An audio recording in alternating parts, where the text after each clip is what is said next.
जीवन में आगे बढ़ने के लिए उतार चढ़ाव बहुत महत्वपूर्ण है। हम इंसान हैं, कोई कंप्यूटर नहीं, इसलिए जीवन का मजा लीजिए। मजा नहीं आ रहा है।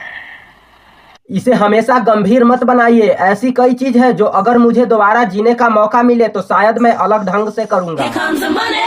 Here we go. Money talk. Here comes the money. अगर लोग आप पर पत्थर मारते हैं तो उन पत्थरों का उपयोग अपने महल बनाने में कर लें। पैसा ही पैसा होगा। नमस्कार दोस्तों, इस वीडियो में रतन टाटा से रिलेटेड बहुत सारे इंपॉर्टेंट बातें को जानेंगे और साथ में उन्होंने अपने जीवन में क्या क्या हासिल किए हैं उस सारी बातों को इस वीडियो में हम लोग कवर करेंगे। आपसे रिक्वेस्ट है कि आप इस वीडियो को अंत तक जरूर देखें। तो चलिए बिना देर के इस वीडियो को शुरू करते हैं। तो रतन टाटा का जन्म 28 दिसंबर 1937 को ब्रिटिश राज्य के दौरान बॉम्बे यानी अब मुंबई में है, वहां पर हुआ था। उनका जन्म एक पारसी परिवार में हुआ था। रतन टाटा के पिता का नाम नवल टाटा था और मां का नाम सोनू टाटा। रतन टाटा के दादाजी जमशेद जी टाटा टाटा ग्रुप के संस्थापक थे।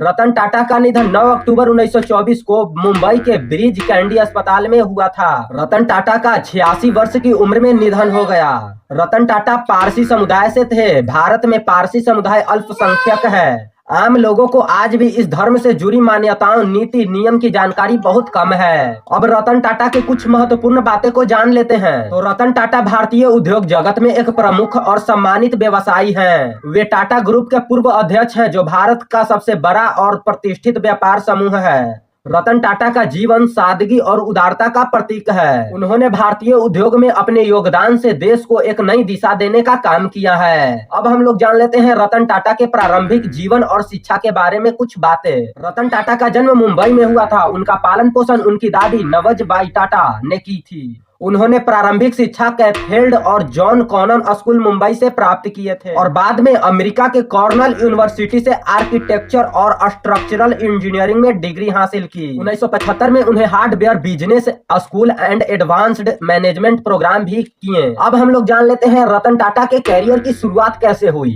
रतन टाटा ने अपने कैरियर की शुरुआत टाटा ग्रुप के साथ 1961 में की थी। उन्होंने टाटा स्टील के शॉप फ्लोर पर काम करके अपना सफर शुरू किए। 1991 में जहांगीर रतन जी टाटा भाई टाटा यानी JRD टाटा के पद छोड़ने के बाद रतन टाटा उनके नेतृत्व में टाटा ग्रुप ने केवल भारत में ही नहीं बल्कि अंतर्राष्ट्रीय स्तर पर भी अपनी पहचान बना चुकी। वो अपना रतन टाटा के नेतृत्व में टाटा ग्रुप अपनी पहचान बना चुकी थी और टाटा कंसल्टेंसी सर्विस TCS जैसी कंपनियों को व्यावसायिक मंच पर सफलतापूर्वक स्थापित किया।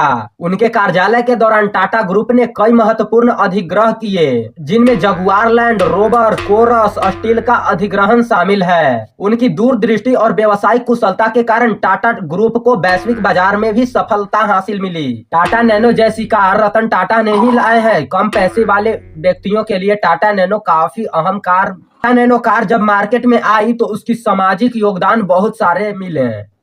रतन टाटा को टाटा नैनो कार के निर्माण के लिए भी जाना जाता है, जो दुनिया की सबसे सस्ती कार मानी जाती है। इन्होंने इसे उन लोगों के लिए पेश किया है और सुरक्षित कार खरीदने की सक्षम नहीं रखते हैं। उनके अलावा रतन टाटा ने शिक्षा, ग्रामीण विकास और सामाजिक कल्याण के क्षेत्र में भी महत्वपूर्ण योगदान निभाया है। वे हमेशा समाज को बेहतरीन बनाने के लिए हमेशा काम करते रहे हैं और उनके नेतृत्व में टाटा ट्रस्ट ने देश भर में कई समाज सेवी प्रोजेक्ट्स को भी समर्थन दिया है। अब हम लोग जान लेते हैं रतन टाटा को कौन कौन से पुरस्कार से सम्मानित किया गया है। तो रतन टाटा को उनके योगदान के लिए कई प्रतिष्ठित पुरस्कार मिले हैं, जिनमें भारत सरकार द्वारा प्रदान किया गया पद्म भूषण जो 2000 ईस्वी में मिला है और दूसरा पद्म विभूषण जो 2008 ईस्वी में मिला है। वे देश और दुनिया भर में एक प्रेरणा स्रोत माने जाते हैं। 2024 में 9 अक्टूबर के दिन रतन टाटा ने दुनिया को अलविदा कह दिया। उनके निधन से देश में एक महान उद्यमी और समाज सेवी को खो दिया। रतन टाटा की विरासत उनके अद्वितीय कार्य और उद्योग जगत में एक महान योगदान के रूप में भी सदैव जीवित रहेगी। रतन टाटा का जीवन और उनके उपलब्धियां भारतीय और वैश्विक उद्योगों के लिए हमेशा प्रेरणा स्रोत का काम करेगी। अब कुछ जान लेते हैं रतन टाटा से रिलेटेड कुछ महत्वपूर्ण मोटिवेशनल लाइन को। मैं सही निर्णय लेने में विश्वास नहीं करता, मैं निर्णय लेता हूँ और फिर उसे सही साबित करता हूँ। किस बात का 2 लाख रुपया महीना 3 लाख रुपया महीना तुम्हारे ऊपर खर्च होता, हरामखोर कुत्ता?